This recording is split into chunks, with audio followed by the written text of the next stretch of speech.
उत्तराखंड स्थित रूपकुंड और उसमें आज भी तैर रहे हजारों कंकाल।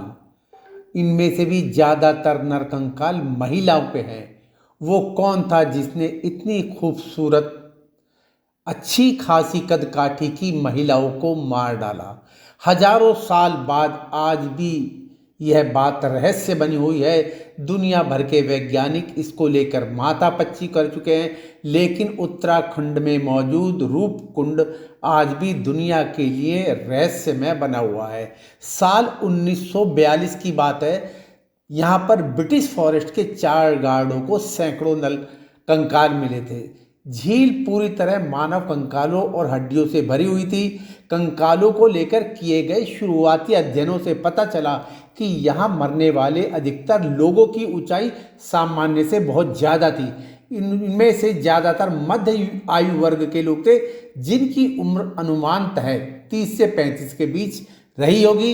इनमें भी 90% महिलाएं हैं। 5 साल तक चले एक हालिया अध्ययन में किया गया है। ये सभी कयास शायद सच नहीं। इस अध्ययन में भारत समेत जर्मनी और अमेरिका के 16 संस्थानों के लेखक शामिल रहे।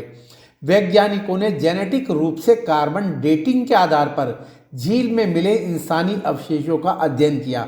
इन अवशेषों में कुछ 1200 साल पहले के बताए हैं। मरे हुए लोग जेनेटिक रूप से अलग अलग हैं, ये हैरानी की बात है, और उनकी मौत के बीच 1000 साल तक का अंतर है। अध्ययन की मुख्य लेखिका ईडेन हार्ने हार्वर्ड यूनिवर्सिटी की पीएचडी की छात्रा हैं। वो कहती हैं कि इससे वो थ्योरी खारिज हो गई जिसमें कहा गया है कि किसी तूफान या आपदा से ये सारी मौतें हुई हैं। अभी तक यह साफ नहीं कि रूपकुंड झील में आखिर हुआ क्या था। उस दिन क्या आसमान से बिजली के रूप में मौत बरसी थी? लेकिन हम यह जरूर कह सकते हैं ये सभी मौतें किसी एक घटना की वजह से नहीं है।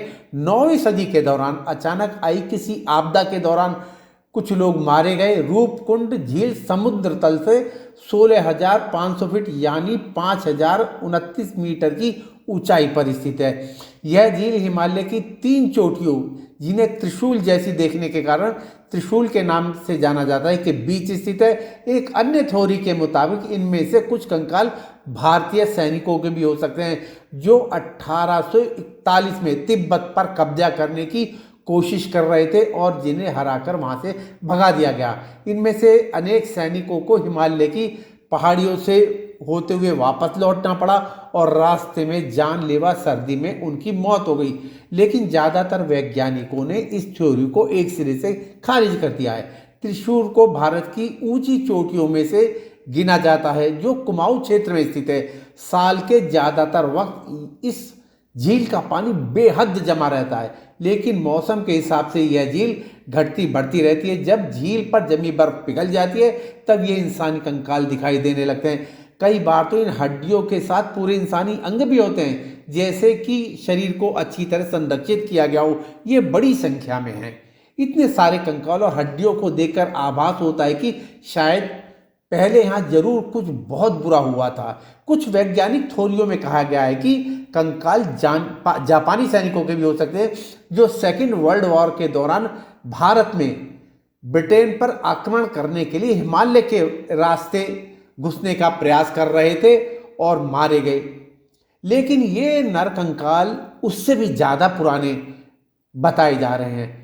इसके बाद समय समय पर इन कंकालों का परीक्षण होता रहा। इन परीक्षणों के आधार पर लोगों के अलग अलग मत निकल कर सामने आए। कई वैज्ञानिकों को मानना है कि कुछ वर्ष पहले या कई लोगों की मृत्यु हिमस्खलन के चलते हुई है, तो कुछ वैज्ञानिकों का यह भी कहना है कि इन लोगों की मौत किसी महामारी के कारण हुई है।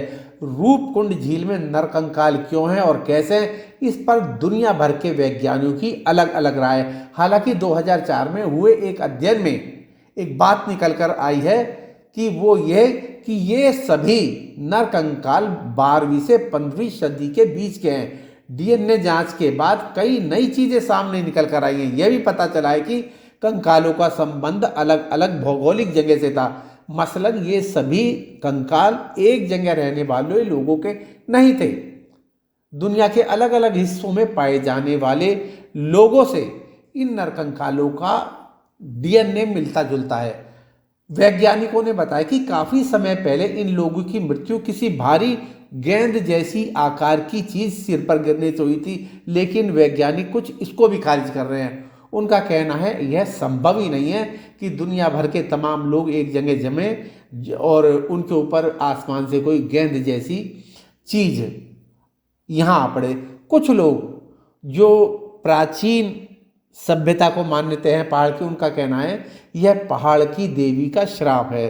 जो लोग पहाड़ पर आकर गंदगी फैलाते थे उन लोगों को पहाड़ की देवी ने श्राप दे दिया और वह मर गए।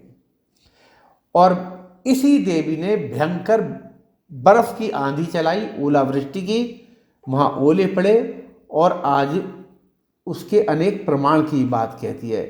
कारण कोई भी हो इन लोगों की मौत का, लेकिन अभी भी स्पष्ट कारण का पता नहीं है। स्पष्ट कारण सामने आने बाकी है। ऐसी ही एक और कहानी के साथ आपसे शीघ्र मुलाकात होगी।